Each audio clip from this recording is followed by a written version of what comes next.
Welcome to How to Cook That. I'm Reardon, and today we're going to make this beautiful macaron tart. Now it has chocolate mousse in a tart shell at the bottom, then an orange creme brulee with a raspberry glaze over the top in the middle, and then passion fruit macarons around the outside. Now you don't have to make all aspects of this dessert, you can choose just one and just make that. But this is in response to those of you who have been asking for an entremet dessert which has all these different elements to it.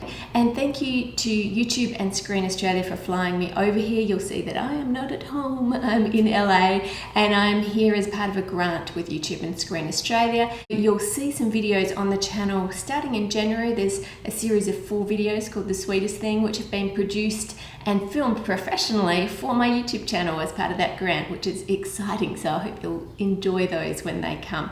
When I film and edit, it's a really fast turnaround, but when you have professionals involved, it's a really slow turnaround, so you'll see those later.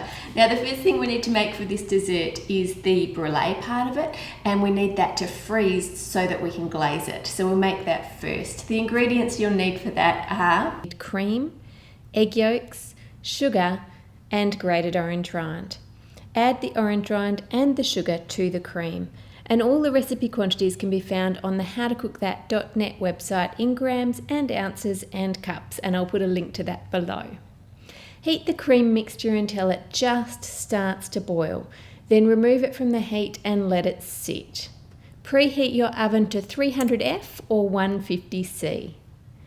So once that's been sitting for 15 minutes, so you've got that orange flavour really infused all through, we want to whisk it with the egg yolk. So the first thing we'll do is whisk that up, pour in a little bit of your cream, whisk it through, and then pour in some more. Now these bowls, we want to bake them in the oven in another bowl with water in it, and what that does is it just makes sure it has an even temperature the whole way through and it doesn't go over the boiling point of water. Because we've got those egg yolks in there, we don't want our creme brulee to curdle, and if it gets too hot it's going to do that, which means it'll split and you'll have little chunks that look like cooked egg and then a layer of oil, which is not what we're going for. So what I want you to do is grab another bowl and then put just a dishcloth or a tea towel in the bottom, a clean one, and put the bowls on top, and that just stops them sliding around. We're going to add this into here and just strain them through a fine sieve, and that's because we want to get rid of the little pieces of orange rind that we have in there so that it's nice and smooth. There we go. So what we want to do now is put that in the oven, and then once it's in the oven we'll pour the water around the outside. It just makes it easier not to spill it as we go. Once they're ready, they'll be set, but just a little bit jiggly in the middle still. Pull them out and then let them cool on the counter, and then put them in the freezer because we want them to freeze so that we can glaze them. To make the pastry shell we need flour, butter, sugar, 1 egg and some vanilla. Using your fingers and thumbs, rub the butter into the flour until it looks like fine breadcrumbs like this. Add the sugar and stir that through, and then add the egg and the vanilla. Mix them really well. Just push down using the back of your spoon until it comes together and it starts to form a dough. Place that between 2 sheets of plastic wrap and roll it out. Then peel off 1 layer of the plastic and use the other one to help you lift up that pastry and flip it onto the base of your tin. Then peel off the other sheet of plastic and use a knife to trim around the edge. Then place that into the base of your tin. Roll out the remaining dough into like a thick snake, and then use the rolling pin to roll it flat to make a long rectangle. Use a ruler and a pizza cutter to cut 2 long strips for the sides of the pastry shell, and just cut right through both layers of the plastic wrap there. Peel the top layer of the plastic off, and then working with 1/2 at a time, lift the strip and add it into the tin around the edge, making sure that it's joining onto the base. It has to be sitting right down there. Smooth it out using the back of your finger, and then remove the plastic wrap and trim it to size so that it fits and makes the full circle there. Add a circle of non-stick baking paper to the base and more around the sides, And then add ceramic baking beads, or you could use rice or some beans here. And these just weigh it down so that it bakes flat, so the pastry doesn't all puff up in the oven. Then bake it in the oven at 350F for about 10 minutes. Then remove the ceramic baking beads and the baking paper and bake it again. And this is so that it can crisp up, and that should take about another 10 minutes. Once it's cool, line the pastry shell with melted chocolate. Now you don't need to temper this chocolate, it's just there to provide a barrier between the pastry and the mousse so that that pastry stays nice and crisp and crunchy. Next, for the passion fruit filling for our macarons, you'll need passion fruit syrup and milk chocolate. Tip the chocolate into the syrup and just microwave that for 30 seconds. Then stir it really well. Then give it another 30 seconds and then stir it again. And you'll see it's nearly melted, but it has a few lumps. But it is important that we just stir it in between. You can't just put it in for the whole time. Give it another 20 seconds more in the microwave and then stir it again, and that looks good. Just place that in the fridge to chill. For the macaron shells, you'll need icing sugar, almond meal, egg whites and colour, and make sure you use a powdered colour, not a liquid one, or your macarons won't work. Add the sugar to the egg whites and then sift together the almond meal and the icing sugar using a coarse sieve. If you use a fine sieve, they won't go through. Some people have told me they've spent an hour trying to sieve their almond meal. You need to have a coarse sieve. If there are any little chunks of almonds left at the end, you can just discard them. Now that is done, you can whisk together the egg whites and the sugar. Now I want you to keep whisking until it's thick enough that you can turn the bowl upside down without it falling out. Then whisk it again for another 2 minutes. Now I do have a timer on my mixer and I make sure that it's 2 minutes. You want to make a dry meringue. And then you can add your colouring to it at this stage too. So it should look like this. It's really quite dry. Pour the almond and icing sugar mixture in and begin to fold it in. Now this is a step with macarons which most people seem to have trouble with.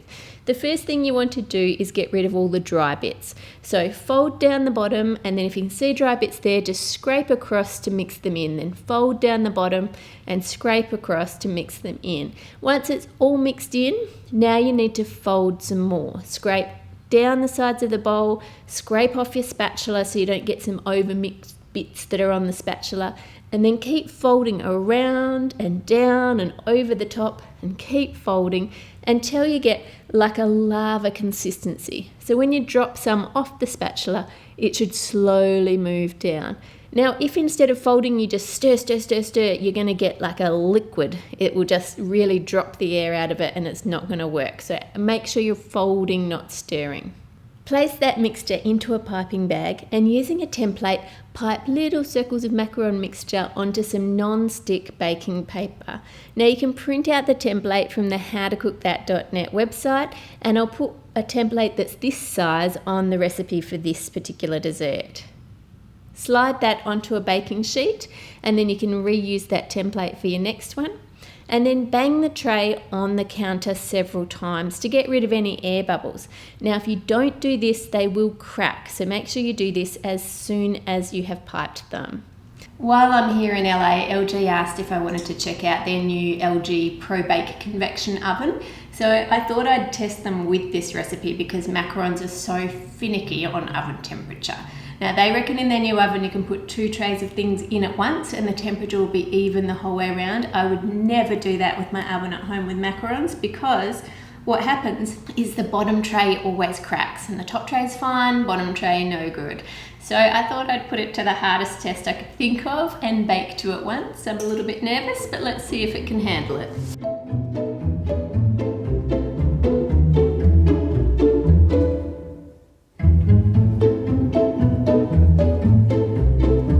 The top tray is looking gorgeous.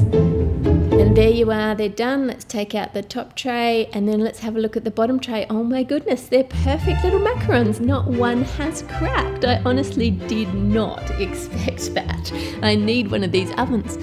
Let your macarons cool completely and then fill them with the passion fruit ganache. This tastes both of chocolate and passion fruit at the same time. Then add the lids, and before you fill them, it does help if you match similar sized ones together so that when they go on, they just look right. For the glaze, we need glucose or corn syrup, sugar, red food colouring if you want a brighter coloured glaze, white chocolate, gelatin, corn flour, raspberry puree, and I just made this by heating some frozen raspberries with some lemon juice and then straining it through a fine sieve to get rid of the seeds, some cream and water. Add 2 tablespoons of the puree to the corn flour and 2 tablespoons to the gelatin and stir it through immediately. The gelatin will absorb the water in the puree and it will soften up the gelatin nicely. Place the water, sugar and glucose syrup into the saucepan and stir it over high heat, and you want to keep stirring that until it just comes to the boil and you can see that all the sugar is dissolved. You shouldn't be able to see any more sugar crystals there. Then add your cream, then the raspberry puree, followed by the corn flour mixture. Now keep stirring that continuously and it will start to thicken up. And once it thickens, you want to keep it on the heat for another minute to let all the starch granules in the corn flour burst so that it doesn't taste floury in your mouth.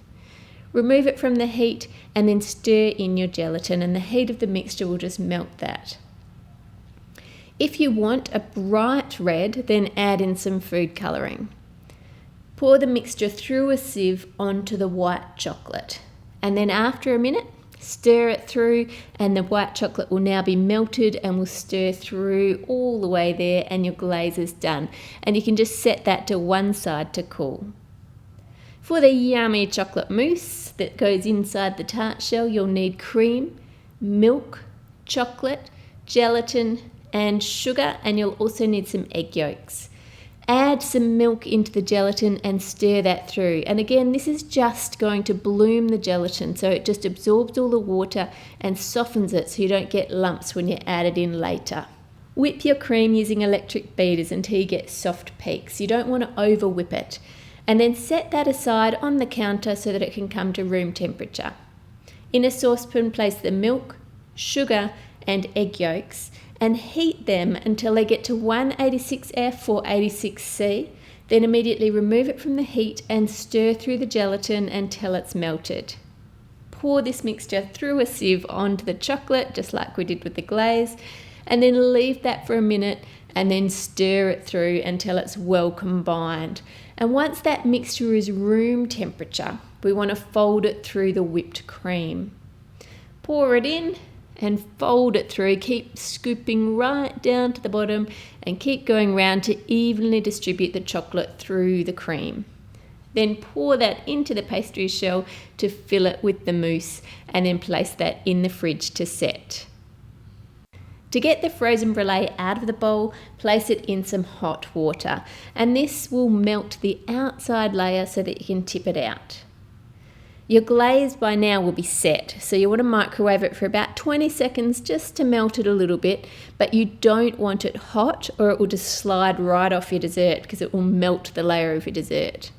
Put the brulee on a glass over another dish and then ladle the glaze over the brulee and let the excess drip off. Give it a little shake and tap it to get rid of any air bubbles. If you want a more intense colour, you can freeze that for 10 minutes and then give a second layer of glaze over the top. Tidy any drips from around the base and then very carefully lift it up and place it into the centre of your mousse. Now add your macarons one at a time around the edge.